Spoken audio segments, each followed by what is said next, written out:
अभी supreme court ने इसको पूरा बहुत सीरियसली इस इशू को लिया है। दो इशू को सुप्रीम कोर्ट ने लिया है। एक तो डॉग्स जो आवारा कुत्तों का समस्या है, और दूसरा आवारा पशुओं का जो कैटल लार्ज कैटल उसमें आते हैं, स्पेशली जो ये है मेल काफ है या भैंसा है या बैल है, इन सबको ऐसे छोड़ देते हैं। और गाय भी जब दूध नहीं देती है और वो सूख जाती है तो गाय को भी लोग वैसे ही छोड़ देता है। तो ये सब बहुत बड़ा हैजर्डस इशू बढ़ गया है। रोड्स में एक्सीडेंट्स काफ़ी हो रहे हैं उनके चलते। काफ़ी यू कैन इमेजिन हाईवेज पे बहुत स्पीड से 100 के स्पीड से गाड़ी चल रही है और अचानक गाय या कोई भी एनिमल हम अक्सर देखते हैं, अगर बीच में रोड में आ जाती है तो एक्सीडेंट होना तय है।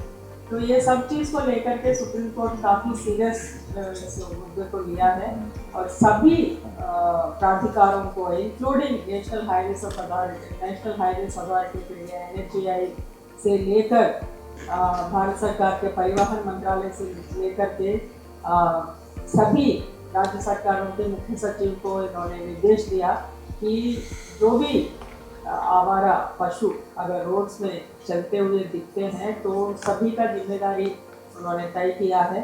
उन्होंने ये कहा है कि नेशनल हाईवेज अथॉरिटी और अन्य अथॉरिटीज जो है उसको पकड़ेंगे, जो भी आवारा पशु रोड्स पे घूमेंगे उनको लेके आके उसको वहाँ से रोड से हटाना उनका कर्तव्य है।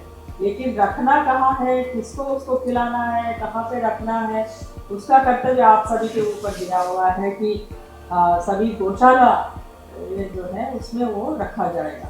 इसीलिए भी सुप्रीम कोर्ट के जजमेंट के आलोक में भी ये बहुत महत्वपूर्ण बैठक है। आप सभी लोगों को हम लोग चाह रहे थे कि इसके बारे में भी अवेयरनेस क्रिएट करें। तो करीब 87 गौशालाएँ हमारे राज्य में हैं। तो आउट ऑफ 87 करीब 30 शायद नॉन फंक्शनल है, काम नहीं कर रहा।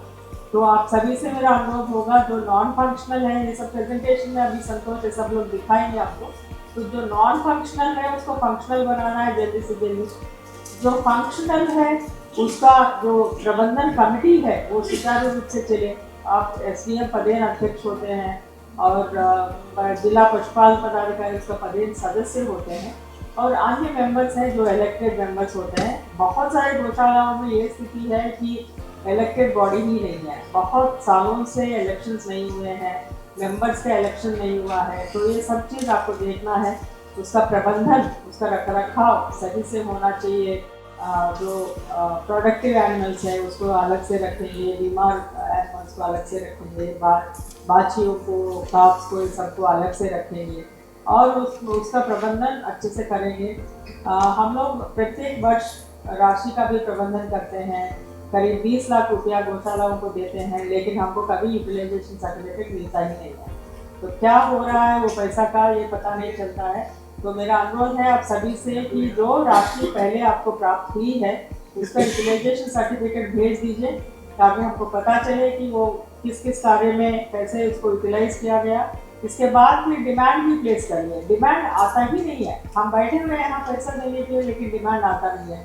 हम हर साल 4 जो डिमांड के अनुसार 4 गौशाला 5 गौशाला को पैसा दे रहे हैं, but all of you can seek more funds. उसको अच्छे से डेवलप करिए। बहुत सारे गौशालाओं में एंक्रोचमेंट की समस्या है और ज़मीन एंक्रोच करके कुछ बना दिया, किसी ने शॉप बना दिया, किसी ने स्कूल बना दिया, किसी ने और भी कुछ बना दिया।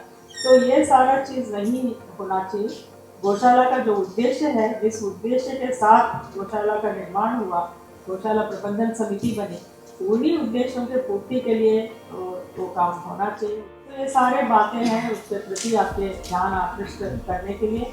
और आप वापस जाके DM को भी ये सारी बातें बताएंगे। हमने इनफैक्ट चिट्ठियाँ लिखा है DMs को भी कि इसको अच्छी तरह देखने के लिए।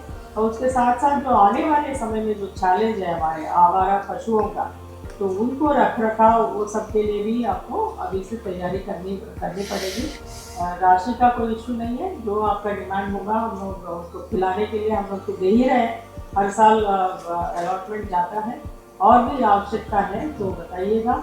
उसके अलावा जो विकासात्मक कार्यक्रम है वो भी आपको करना चाहिए। फॉर एग्जाम्पल राजस्थान के जो गौशालाएँ हैं उसको बहुत अच्छे से लोग एक मॉडल के रूप में बताते हैं कि बहुत अच्छे से वहाँ पे न केवल दूध का उत्पादन हो रहा है बट वहाँ पे छोटे-छोटे इक्विपमेंट्स लगा के प्रोडक्ट्स भी बना रहे हैं, घी बना रहे हैं, पनीर बना रहे हैं, उसको भी गौशालाएँ बेच रही हैं, मिठाइयाँ बना रहे हैं, सोप्स बना रहे हैं और बहुत सारी जगह कंपोस्ट यूनिट जो गोबर निकलता है कंपोस्ट बना सकते हैं। There are so many things which you can actually do.